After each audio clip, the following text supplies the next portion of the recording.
Hello guys, welcome back to my channel, and today we are looking at a topic in introductory analysis, that is a limit of a function.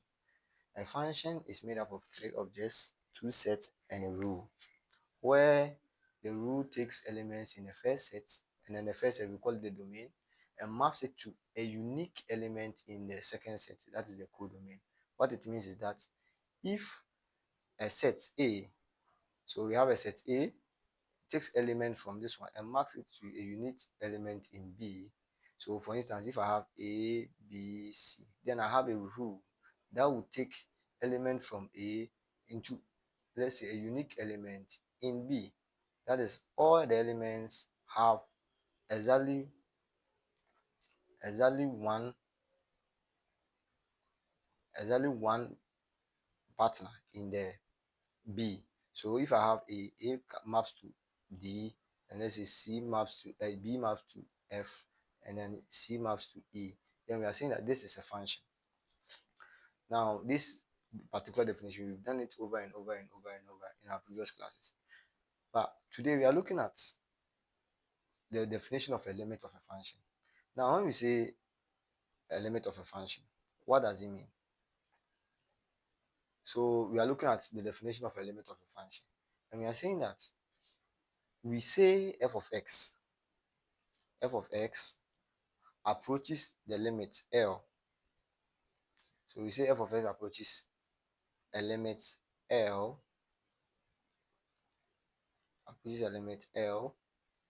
as x approaches x naught. And we write it as, so when we want to write, we write it as limits as f of x, where x approaches x naught, is equal to L. Now, what does it mean?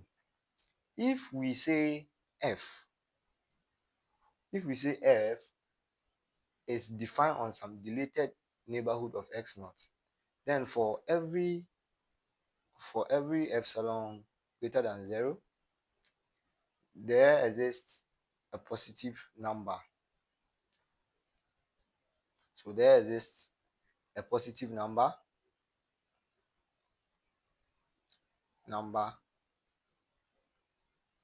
and then that, let's say the positive number is delta, which is greater than 0, so it's a positive number, such that if we take the distance between our limits, the x minus x naught, so we take the distance between x minus x naught, then that limit should lie between delta and 0. Then if that is the case, then the function f of x minus its limit will be less than epsilon, where we say epsilon is a very small number. All right, so this is what we do. But what we want to know is that if we, in our previous classes, if we solve for a limit, we just say, oh, the limit is equal to 5. Can we actually show it that if we are saying f has a limit L, then we should be able to show that when we are given epsilon greater than 0, there exists a positive integer, such that that positive integer, which is delta, when we take the distance between the limits x minus x naught, then that should be less than delta. If that be the case, then f of x minus L will be less than epsilon. So let's take an example, and then we'll see how we can prove that. So example 1. And so in our example 1, what are we doing? We are saying that if f of x is equal to 2x, prove that limits as x approaches x naught of f of x is equal to 2x naught. Now clearly, if we are being asked to solve this particular limit, it is very easy for us to solve, because if we want to solve the limit, then we are just going to say limit as x approaches x naught of f of x, which in our case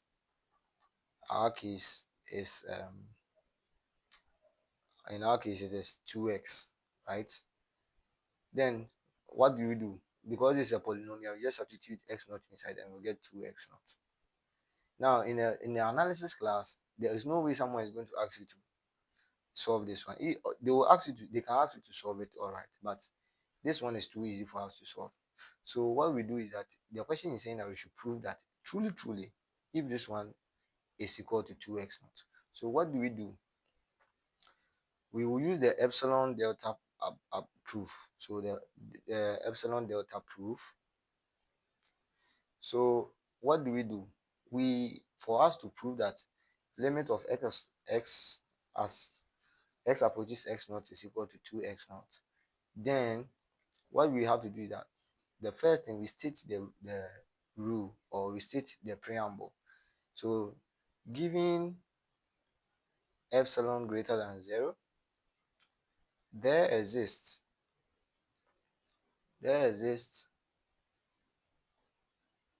a positive delta, a positive delta. So there is a positive delta such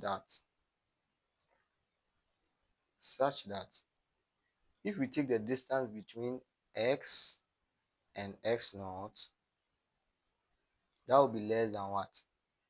That will be less than the positive number we took, delta. Then the distance between f of x minus its limits, in our case here it is 2x naught, should be less than epsilon. But we can't just show that, we have to show that truly this particular preamble here will give us something less than epsilon. So in our case, we can equate this one to the function given to us, and the function given to us is 2x minus, so minus our limit 2x naught. Now if you look at this, we can factorize something out, and so we can say that this particular whole thing can be factorized as 2 bracket open x minus x naught, and this is what we have. And then we can split it, where we have 2, and then we have x minus x naught in our case here. So the absolute of 2 is still 2, right? So we have 2x minus x naught. Now, from our definition, we said that x minus x naught is less than delta. So if that is the case, we can bring that particular definition here, where we can say 2 epsilon 2 delta. But here we are saying it's strictly less than delta. So in that case, if you are going to introduce that, then we'll say that this should be less than 2, and then in place of this, we put this one there, delta. So now we have f of x minus 2x naught to be less than delta. So we now choose a value for delta. So choosing a value for delta, choosing delta to be equal to, so that is where we want to introduce our epsilon. So we can say that what will make this one be equal to epsilon. So we can say epsilon over 2. In that case, we can write this one as absolute of f of x minus 2x naught is less than 2 times epsilon over 2, and that will be equal to epsilon. So therefore, limit the distance between f of x minus 2x naught is less than epsilon. Hence, limit as x approaches x naught, f of x is equal to 2x naught, and then you conclude nicely. So let's add one more example and then we move. So example 2. So in example 2, we have f of x to be equal to 5x plus 2, and then we are being asked to show that limit as x approaches 1 of f of x is equal to 7. So we are being asked to prove this. So without wasting my time, what do? We state our formula where we are saying, you say giving epsilon greater than 0, there exists a delta greater than 0 such that if we take the distance between our x and then x naught, in our case x naught is 1, so let me use x naught, then that should be less than delta. And if that is less than delta, then the limit between the distance between f of x naught, f of x minus the its limit, which is 7, should be, so in our case 7 should be less than epsilon, right? So we want to prove that. So in our case here, what is our distance? That will be less than delta. Then our distance is x minus 1, which will be less than delta. Then from the same definition, we can say that f of x, our f of x has been given, which is 5x plus 2. So we'll have 5x plus 2 minus our limit, which is 7 in our case, right? And then that will be the same as writing 5 absolute of 5x plus. Now if you subtract, you're going to have minus, so this place should be minus 5, right? And then absolute. Now we can factorize 5 out, and we have 5 out, x minus 1, and then we have that. So the same procedure we went through, we can split this one, which will be 5 absolute, and then x minus 1 absolute.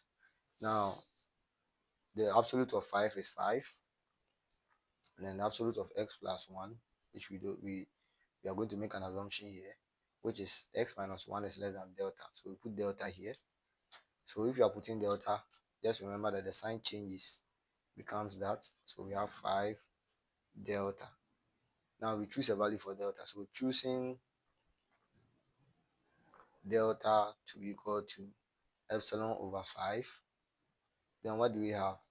We'll have this to be equal to, so something like this should be equal to 5, because the reason why I'm using equal to is that this one is less than, so the sign comes equal to equal to equal to, that means that this whole thing is still equal to that, but here it is strictly less than 5 delta.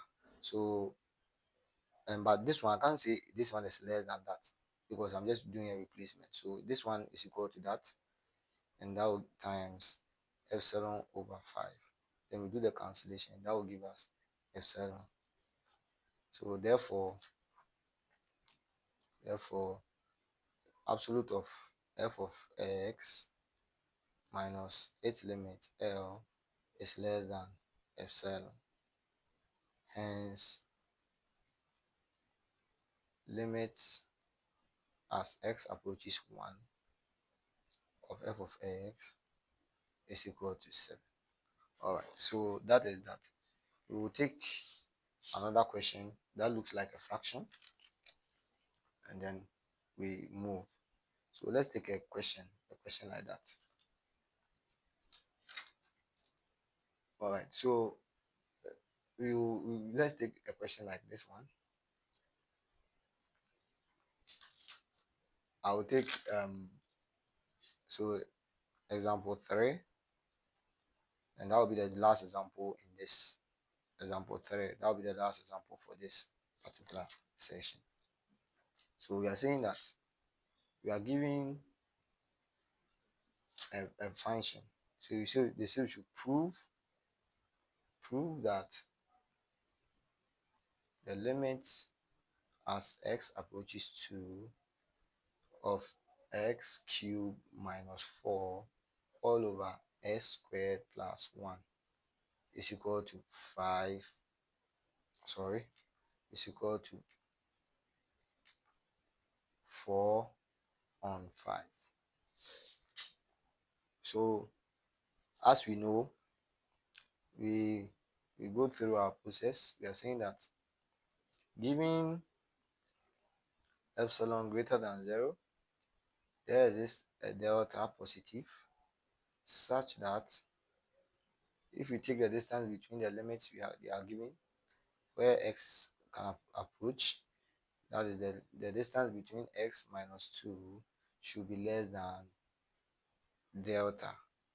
Then if that be the case, what happens? Then the absolute value of function x cubed minus 4 all over x squared plus 1 minus 4 over 5 should be less than something, which is epsilon. So we want to prove that it's less than epsilon. So this will be the same as finding the LCM. And when we find the LCM, that will be 5 bracket x squared plus 1. We all agree. And then when we divide, we will have 5 multiplying x cubed minus 4, and then minus 4 multiplying x squared plus 1. And that is what we have. So what do we do next? We can multiply through and then simplify. So when I simplify the top, I'm going to have 5x cubed minus 20 minus 4x squared minus 4 all over 5x squared plus 5, and that should also be in the absolute value. All right, now when we simplify everything, we're going to have 5s cubed minus 4x squared minus 24, and that should be over. So here I'll come back to separating it, and I'll have this. Right, now I can factorize the top or the numerator. And what if I factorize the numerator? What do I have? I can have 5x squared plus 6x plus 12 all over 5x squared plus 1. So this one is in the brackets, this one is in the absolute, and this whole thing will multiply another factor, because this one is a quadratic factor, and then we have a linear factor, so minus x times x minus 2, sorry, and that is what we have. Now using the absolute rule, we can still write this one as absolute of f of x squared plus 6x plus 12 all over 5x squared plus 1 absolute, then absolute of x minus 2, that. So now you can see that if we compare this one to what we have here, we have our x minus 2, so we are able to split this one. So the other function is we have to evaluate this particular thing we have here. So we have to evaluate the function we have. And so how do we evaluate that? How do we evaluate that? So we evaluate that. So we have to make an assumption, and then so let's assume that the maximum absolute value of x minus 2 can get is 1. It's less than 1. So it's that is the highest. So it's always less than 1. And from our trig class and in our algebra class, we know that this, if we have this, then it means that x minus 2 lies between 1 and negative 1. And if that is the case, if we simplify, x will lie between 3 when we take this one across, and then when we take 2 here, we will get 1. Right. So this is what we have. This is what we have. Now, if we consider everything we have here, we are going to use the interval that we have been able to work for. And so when we have, we choose the for 3. When we choose for the interval for 3, what do we have? So for the x interval, so for the x interval in for x in this interval, so in this interval, we consider the numerator, which is 5x squared plus 6x plus 12 absolute, and that should be less than who? So when we put them in the values, 5 bracket 3 squared plus 6 bracket 3 plus 12, and that should give us what? 75 if we evaluate it carefully. Now we for the denominator, we will use the limit 1. So we want it to be that way. So we will take f of x squared plus 1, and then if we put that in, we're going to have that should be greater than. So if you are going to put, you are choosing a smaller limit, that should be greater than 5, greater than or equal to 5 bracket 1 squared plus 1, and that should give us what? 10. So in that case, if we are going to put it back in our equation, we will say that absolute value of f of x minus its limit, which is 4 over 5, should be less than or equal to our numerator over the denominator, which is 75 over 10, and then times the absolute value of x minus 2. Now, if we bring in delta, then what happens? This will be strictly less than 75. Sorry, we will not choose delta right now. So what do we do? What we do is that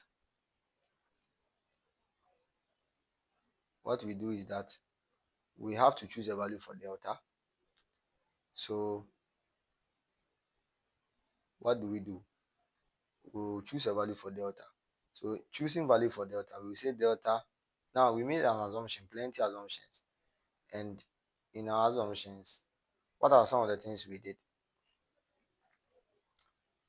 We said we chose delta to be, so we are going to choose delta from this one, the minimum of this one, which will be, we first chose delta to be 1.